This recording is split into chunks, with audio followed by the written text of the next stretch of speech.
Welcome, everyone. Welcome, welcome, welcome. Thank you so much for being here today with me.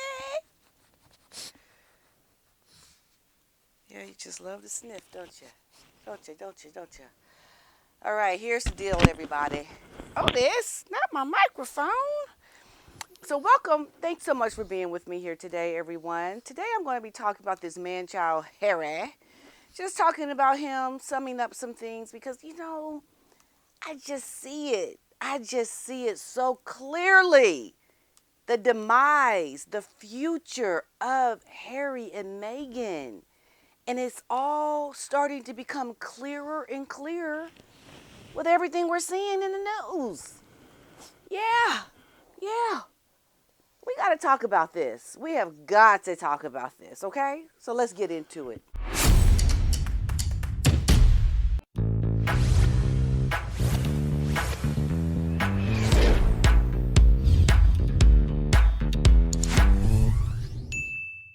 As much as I know about my own life and all of my own life experiences and things that I've already gone through in my own life, you start to see a pattern. You start to see things in a way where your life experiences tells you, oh, okay, yeah, that's getting ready to happen. I know exactly what's getting ready to go on down with this couple. You know what I'm saying? Like you see it. Hey, Mr. Otis, I know you're going to want your treat, aren't you? You start to see things come alive. And that's what we're seeing here with Mr. Harold. His real name is Harold, for some of you who don't know. And Harold has some issues.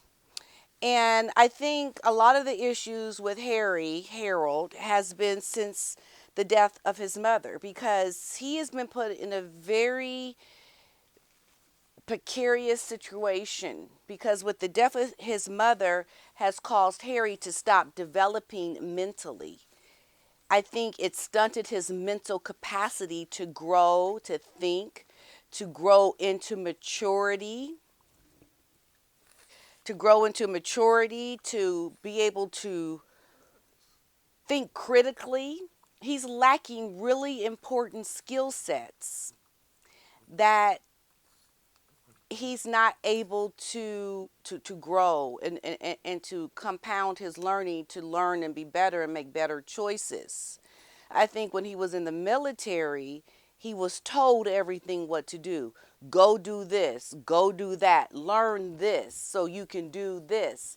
And he was fine with that because that's how he was able to take in information and grow and be a man. But when he was thrust out into the world, and he had to offend for himself, essentially, when he and Meghan left the royals, because think about it, that's what the royal family did as well. They told him everything, what to do, where to go. They paid his bills for him. They did his schedule. He had people working for him. Like, everything was taken care of for him. He had the relationships with his family, with his friends. He had the love of the country, the people. And now you take him out of this scenario where he was able to do things in the confines of his military life, his personal life within the royal family. And now you take him out of that and thrust him in a world of independence. Go think on your own, be your own person for your freedom, because we know you took that freedom flight. The freedom flight. And you have so much freedom now. You gotta be free to think. I don't think he thought about that. I don't think he really thought about thinking freely and making his own choices when he was on that freedom flight. And so now he has put himself in a situation where Meghan is making all the choices. She's the thinker for Harry. And what is really sad for Harry is we are all able to watch this in real time. The imitation of royal life. We're watching it, folks. And this is why Harry is in the situation that he is in now, because he got snatched up by the wrong woman. That's the problem. And this is why you're just watching it and be like, oh, okay, we right on time with your stupidity. We right on time with your poor choice making butt. Like, go ahead, make the choice, Harold. We watching. And we're just watching you make all these mistakes in real time. That's why when you watch him in Colombia, he looks miserable. I mean, there are a few moments where he's smiling and they're playing up to the cameras because he got to pay his bills. You better play up to those cameras, make it look like you're enjoying yourself. But this is a man who is clearly hurting. I mean, all you had to do was look at that banquet to see Harry sitting off to the side, not happy, completely miserable, being taken advantage of. This is a man that's never really grown up. He is a man child. I mean, and it really is unfortunate for the royal family. And I think this is why perhaps the king is still paying for that one security guy that we always see with Harry, the one that was with him while he was in the royal family, and the one that's with him now as an ex-royal. That the king is still trying to support Harry because he knows Harry is not in a good place. I think he's still trying to show some support to help him, but it's nothing the king does is going to get Harry out of this funk. Only Harry can get himself out of this funk. And this is why this article that came out, from royalty to rants, Prince Harry's angry boy crusades and whining all belong to America now. It's just such a shame. So we know that Harry called America home in 2020, and one of his oldest friends, who he still talks to, has labeled Harry an angry boy during his time in the States. He's an angry boy, said the friend. Things haven't turned out how he wanted them to. And we can see that on his face when he's in Colombia. He just looks so pathetic and miserable because nothing is going the way they've planned. Nothing. They're almost on the brink of losing their Netflix deal. I believe they've already lost it. We just don't know about it yet. Nothing that he wanted the royal family to do, they're not going to do.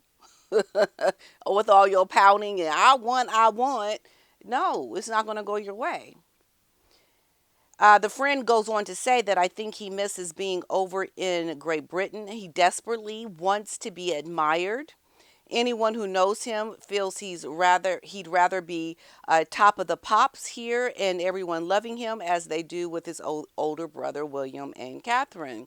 Exactly. Because he envies his brother, and now he sees that he's even lost the love of his people. Not even the British people that watched this man grow up want anything to do with him. They're done with Harry. Done. Imagine what that does to his psyche. When you watch that little boy walk behind Princess Diana's casket, how he was so beloved and people really felt for Harry. He's gone from being such a loving, great person to now nobody wants him anymore. Nobody wants him to come back to the UK. The doozy of a relationship that Meghan has done on Harry has mentally affected this man. Think about what it has done to Harry. Everything that Meghan has done to him. She has stripped this man of everything, and the reality of what has happened to him, I believe, is starting to set in. So we know Harry published his best-selling memoir, Spare, in January of 2023, which one insider said likely ruined his relationship with his family for the rest of his life. Yes, because the words in that book are forever and ever. You then memorialized your downfall. Like, you put it in writing. That was such a poor choice. Who told this man that was a good idea?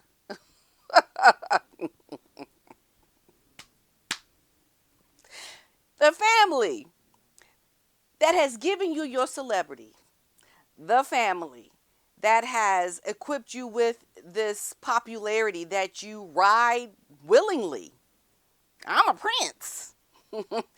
That which the royal family, your family gave you, which gave you the ability to marry this woman Megan, who you think is a prize. You think you married well. You think you did, don't you, Harry? All the things that you have from being a prince, all the things that made you different, made you not like the rest of us ordinary folks, all these things that set you apart with an extraordinary life of opulence and wealth and just access was given to you by the family that you wrote a book about. And you defamed them. You spoke negatively about them. You told their secrets. You did these things to the family that gave you all these things that you want, that you're so desperately trying to hold on to. You went and you wrote a book about these people. You must really be sitting here thinking, what have I done? I have done something to ruin the things that have made me who I am as a man. The things that ordinary people don't have. The things that I should have valued and kept near and dear to my heart. I went and I wrote a book and destroyed the relationship with the people. The traditions of the culture of which I was born into has been now destroyed. I destroyed it. Why? For this woman. Because we're not going to get it twisted. You did this because of her. Okay? And you want to nitpick, I'll keep this, but I don't want this, I don't want that, because Megan said we don't want this, and I say, okay, I agree, I don't want that either. And then you take all these things that you don't want, and you nitpick, okay, I'll take the prince, I want to have this dukedom, I want to have this security, I want to have the wealth, but I don't want to have to follow your rules, I don't want to have to be under your tutelage, I don't want to have to be in the UK, and I don't want to have to do all these things. You're making poor choices because you cannot pick and choose. You can't be half in, half out like the very wise late Queen Elizabeth, your grandmama, told you. You can't do it. But you're trying to still do it. And it's not working. And you are going to fail extraordinarily. You already are failing. And we're watching it in real time, folks. Real time. If you want to learn anything, pay attention and watch how Harry is completely destroying his life while we all watch. Okay, yeah. You on the freedom flight, Harry? Okay. You think you're on a freedom flight? Okay. Because we all sat back and watched him say it. So a month before that, we know that Megan appeared in her self-titled Netflix documentary, which was also, we know, a hit. Why? Because you're talking negatively about the royal family. Of course, that's going to be a hit. And that's what they sold to the streaming companies, because they said, we're going to give you all the inside secrets. And they were like, yes, the secrets of the royal family. They ate that up and said, okay, here's some millions of dollars. What do you know? Tell us more. And that's the only way they can find success, is by ratting out the British royal family.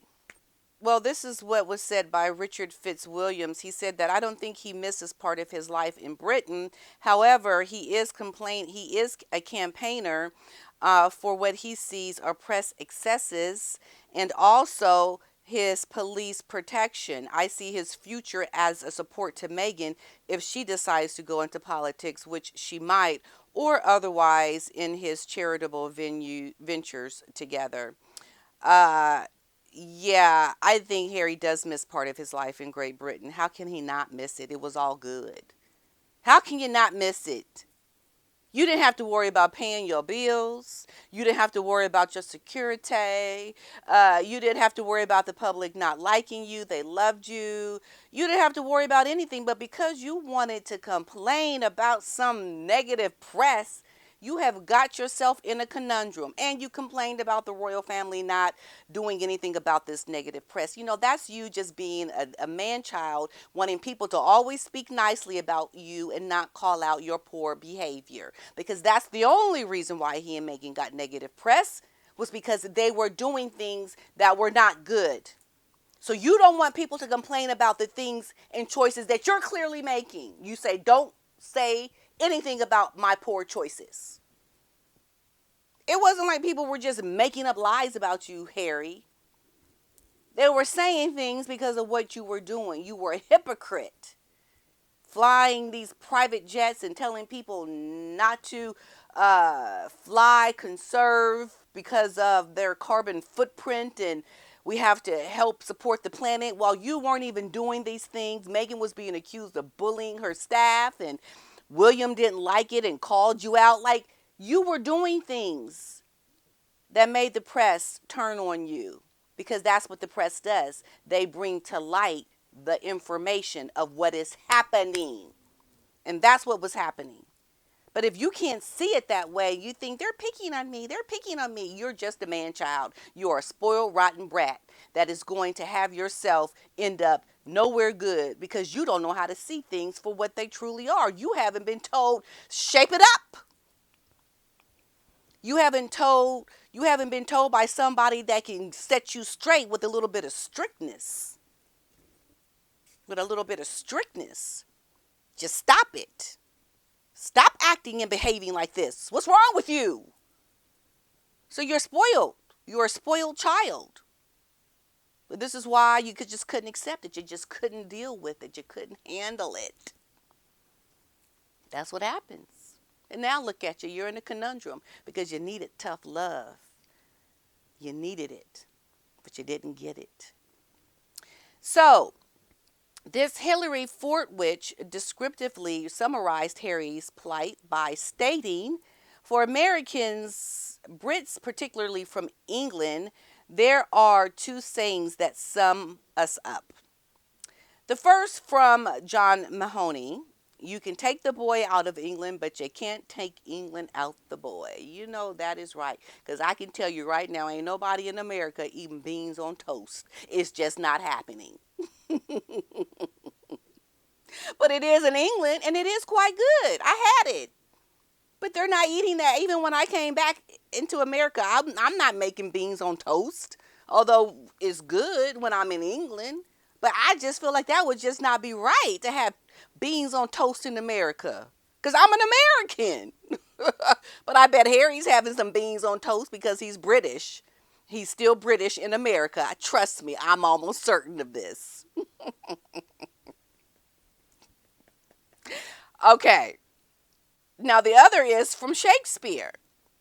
The precious stone set in the silver sea. This blessed plot, this earth, this realm, this England.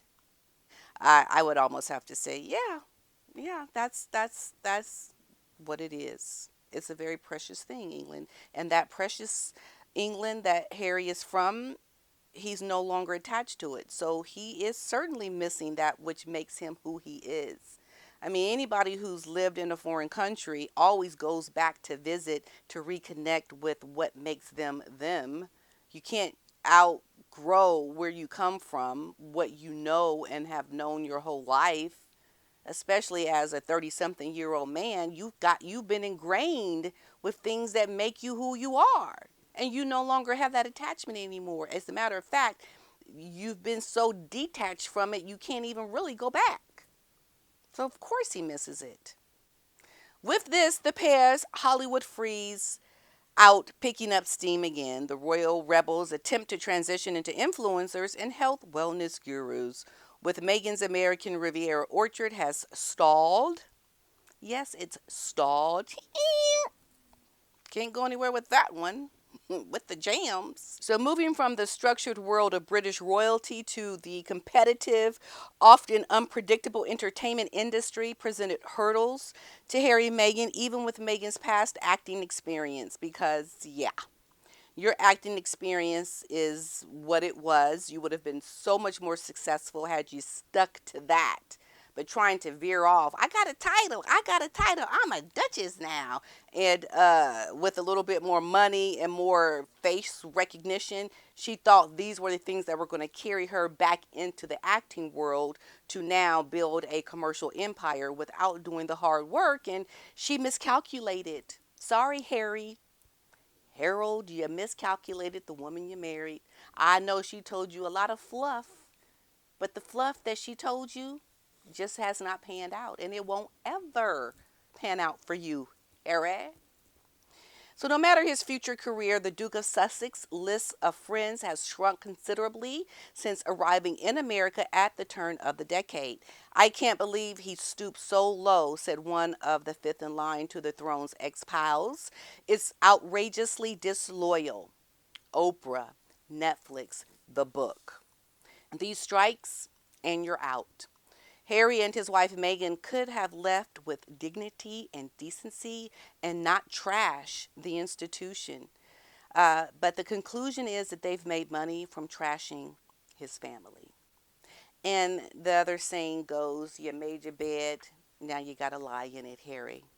And unfortunately for you, you're ever going to be in this mindset as a young boy who lost his mother, who never really could continue and live a life of successful endeavors because you had to veer off and marry a woman who does not have your interest at heart.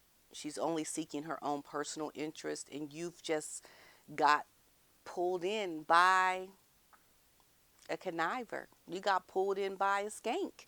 You got pulled in by the woman who has completely ruined your life. And with that, that's all I have to say. And that's all I have. But please do join me on my Saturday series where I will be talking about all the things that people don't like about Meghan Markle, why people do not like this woman. If only Harry would have listened. If only he would have listened. Please start joining me on Saturdays for my live videos so you can be a part of the conversation and chime in on the things that perhaps you don't like about Meghan Markle. Because I think a lot of people don't understand why people don't like her. And I think having a discussion and going back and revisiting some of the things that have happened to bring light to why people don't like her and why it's not hate, but why it is why people don't like her behavior. Don't get them twisted. There's clearly a distinction. Please remember to follow me on Facebook and watch my videos of Otis on there. I'll be uploading little shorts. I've actually started uploading shorts of Otis on my Facebook page. He's becoming his own celebrity. So please support Otis on my Facebook and subscribe. And remember to like this video, subscribe to my channel, and I will see you all in the next one. Ta-da!